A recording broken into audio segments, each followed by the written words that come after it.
भारत में मुसलमानों की आए दिन लिंचिंग बढ़ती जा रही है। अब एक ताजा रिपोर्ट आई है 2026 में जनवरी से लेकर अब तक 44 लोगों की हत्या हो चुकी है।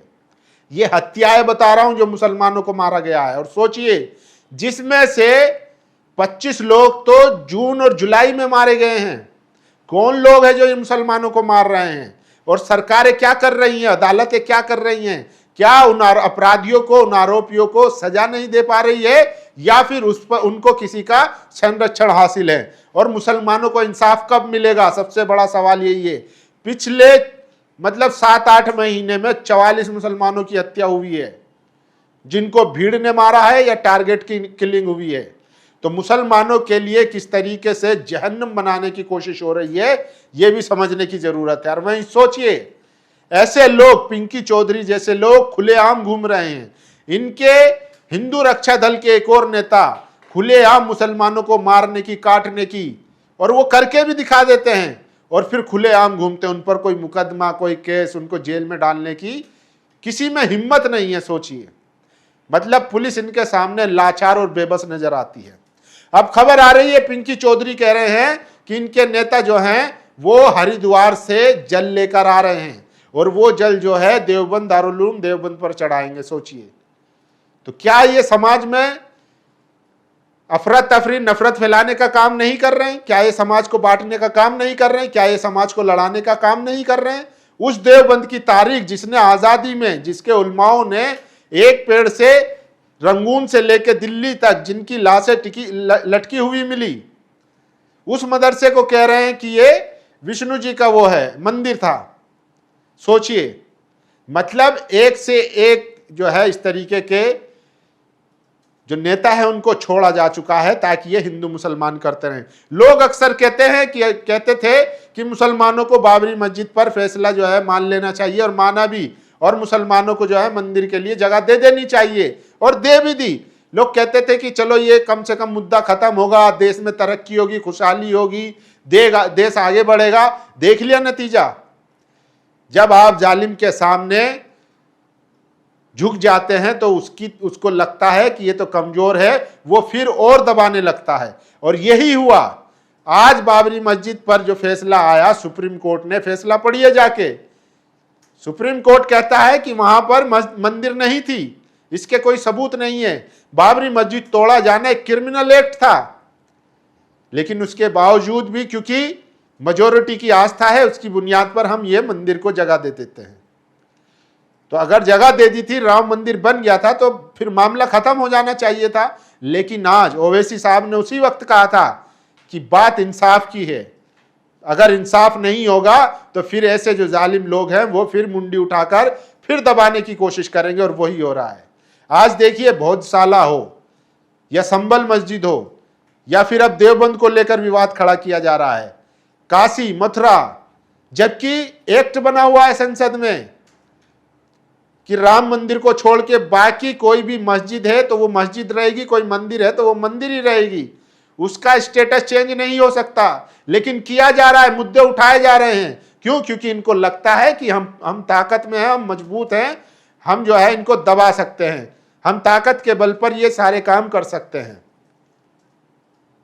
इसीलिए बात मस्जिद और मंदिर की नहीं थी, बात थी इंसाफ की।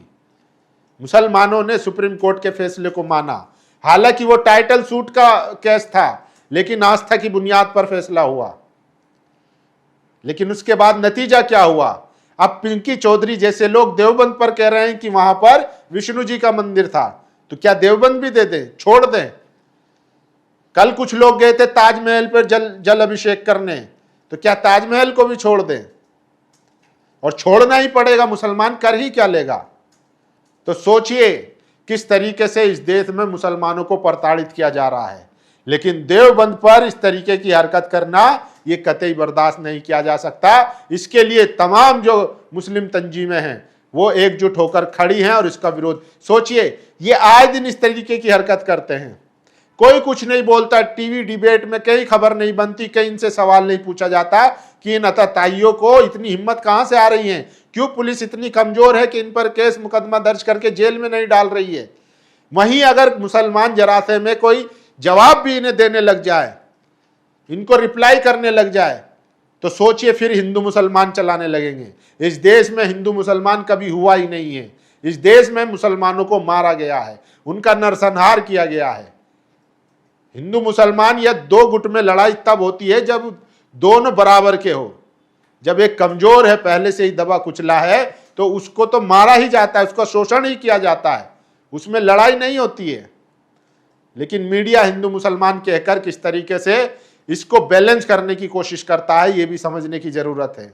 और ये वो मीडिया है जो अपने आप को सेक्युलर संविधान समर्थक बताता है, इंसाफ परस्त बताता है। ये वो लोग जो है इस तरीके से बैलेंस करते हैं और मुसलमानों पर हो रहे जुल्म को नॉर्मलाइज करते हैं।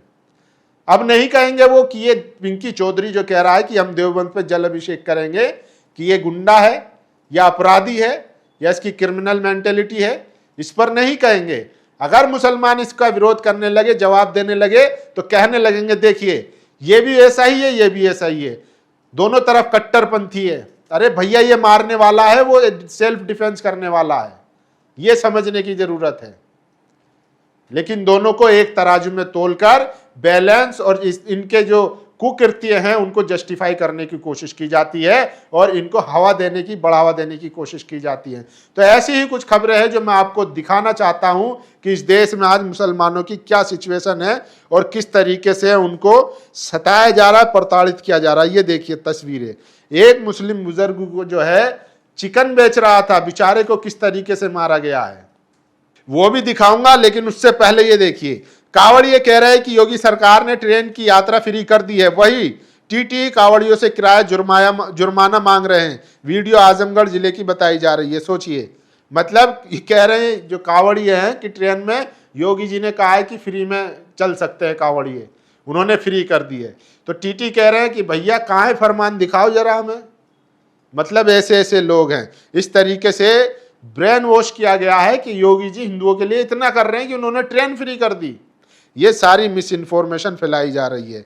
और ये देखिए किस तरीके से, देखिए बरेली में कांवड़ मार्ग पर बिक रही थी नॉनवेज बिरयानी, दुकान पर चला बुलडोजर, हिंदू संगठनों ने जताई थी आपत्ति। सोचिए, एक कोई जो है सलमान नाम का व्यक्ति बिरयानी बेच रहा था, दुकान बंद थी उसकी, घर से अंदर से बेच रहा था, तो कुछ हिंदुत्ववादी दलों ने उससे बिरयानी मंगाई कि बिरयानी दे दो। बिरयानी खरीदने के बाद फिर पुलिस में कंप्लेन कर दी और पुलिस में कंप्लेन करी और प्रशासन को कंप्लेन करी, तो प्रशासन जो है बुलडोजर लेके आ गया कि चलाओ भैया यहाँ बिरयानी बिक रही है। सोचिए, तो वो बिरयानी के चक्कर में उनकी पूरी टीन शेड और उनका जो काउंटर लगा हुआ था वो पूरी तरीके से ध्वस्त कर दिया है। तो इस देश में ये चल रहा है। सोचिए, आप अपनी मर्जी से खा नहीं सकते, बेच नहीं सकते। बरेली में बजरंग दल कार्यकर्ताओं ने 1 किलो चिकन बिरयानी खरीदी, फिर प्रशासन को सूचना दे दी। प्रशासन ने आकर बुलडोजर से सलमान का काउंटर गिरा दिया, टीन शेड तोड़ दी। आरोप था कि वो सावन महीने में कांवड़ यात्रा मार्ग पर चिकन बिरयानी बेच रहा है। बजरंग दल कार्यकर्ताओं ने सलमान से बदसलूकी भी की है। सोचिए, अब इन पर मुकदमा भी कर दिया गया। और ये देखिए, हिंदुत्व गाजियाबाद की ये वीडियो है। हिंदुत्व रक्षा दल से जुड़े प्रिंस ठाकुर ने श्रावण के महीने में चिकन ले जा रहे मुस्लिम बुजुर्ग के साथ पुलिस की मौजूदगी में मारपीट और गाली गलौज की। बुजुर्ग का चिकन भी फेंक दिया गया। इसके बाद पुलिस ने मारपीट करने वालों पर कार्रवाई करने के बजाय मुस्लिम बुजुर्गों को ही हिरासत में ले लिया है। तो ये चल रहा है इस देश में। मतलब ये लोग एक मुस्लिम बुजुर्ग को मार रहे हैं, पीट रहे हैं, इनके खिलाफ कार्रवाई नहीं हो रही है, ये पुलिस में ले जाके दे देते हैं तो मुसलमानों को जेल में डाल दिया जाता है। तो सोचिए किस तरीके से आज इस और ये देखिए, हिंदू रक्षा दल के प्रदेश अध्यक्ष ललित शर्मा हरिद्वार से गंगा जल भरकर दारुल देवबंद पर जलाभिषेक करने के लिए निकल रहे हैं, जो महादेव का मंदिर है। सोचिए, ये पिंकी चौधरी कह रहे हैं इनके नेता ललित शर्मा जो उत्तराखंड के प्रदेश अध्यक्ष हैं वो जलाभिषेक लेकर लाएंगे और वो देवबंद पर चढ़ाने का काम करेंगे। सोचिए, क्या ये विवाद खड़ा नहीं किया जा रहा जानबूझ के? अब ये जब जाएंगे और मुसलमान ने किसी ने रिएक्ट कर दिया तो कहेंगे देखो कट्टरपंथी कैसे निकल कर आ गए, उसी को फिर हिंदू मुस्लिम बना दिया जाएगा। अरे वो मुसलमान तो अपने घर की, अपने मदरसे की, अपने एजुकेशन इंस्टीट्यूशन की रक्षा कर रहा है, सेल्फ डिफेंस कर रहा है। माहौल तो ये लोग खराब कर रहे हैं। और सोचिए, भारत में मुस्लिम विरोधी हिंसा पर रिपोर्ट का बड़ा दावा, 2026 में अब तक 44 मौतें। साउथ एशिया जस्टिस कैंपेन के इंडिया प्रोसिक्यूटर ट्रैकर के मुताबिक मई से जुलाई 2026 के बीच भारत में 25 मुसलमान मारे गए। इनमें से 10 की मौत हिंदुत्ववादी हमलावरों के हाथों हुई। रिपोर्ट के अनुसार 2026 में अब तक कुल 44 मुसलमानों की मौत दर्ज की गई है। आंकड़ों के मुताबिक ये साल 2022 से अब तक मुस्लिम विरोधी हिंसा में सबसे घातक साल बन सकता है। सोचिए, सबसे बड़ा और सबसे ज़्यादा बड़ा जो है किस तरीके का ये बनता जा रहा है। और देखिए, शर्जील इमाम और उमर खालिद की रिहाई के लिए नारा लगाने वाले Tata institute of social science के 2 स्टूडेंट के लिए भारी पड़ गया है। उनके खिलाफ दर्ज केस में अग्रिम जमानत देने की याचिका खारिज हो गई है। दोनों के साथ साथ 7 और आरोपी छात्रों ने जमानत के लिए मुंबई सेशन कोर्ट का दरवाजा खटखटाया था।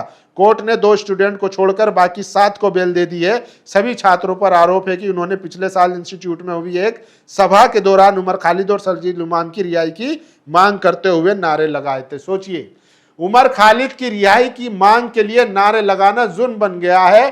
अब छात्रों को उसमें बेल नहीं मिल रही है। सोचिए, जबकि सुप्रीम कोर्ट कहता है कि बेल जो है वो नियम है और जेल अपवाद है, लेकिन यहां पर जो समर्थन में भी अगर आप नारे लगा रहे हैं तब आप जो है सोचिए, राम रहीम, आसाराम बापू जो कन्विक्टेड हैं उनको पैरोल मिलती है, लेकिन यहां पर जो किसी आरोपी के समर्थन में नारे लगा रहा है उसको बेल नहीं मिल रही है। क्यों? क्योंकि आरोपी जो है मुसलमान है। तो मुसलमान के लिहाज से ये खबरें हैं। आप लोगों की क्या राय, अपनी राय जरूर दीजिए। शुक्रिया। नेशनल दस्तक की आपसे गुजारिश है कि अगर इसको बचाना चाहते हैं तो नेशनल दस्तक को सब्सक्राइब करने के लिए रेड कलर के सब्सक्राइब बटन को दबाएं, फिर बेल आइकन की घंटी दबाएं। नेशनल दस्तक को बचाने के लिए बहुत जरूरी है कि हर खबर को शेयर करें, लाइक करें, कमेंट जरूर करें।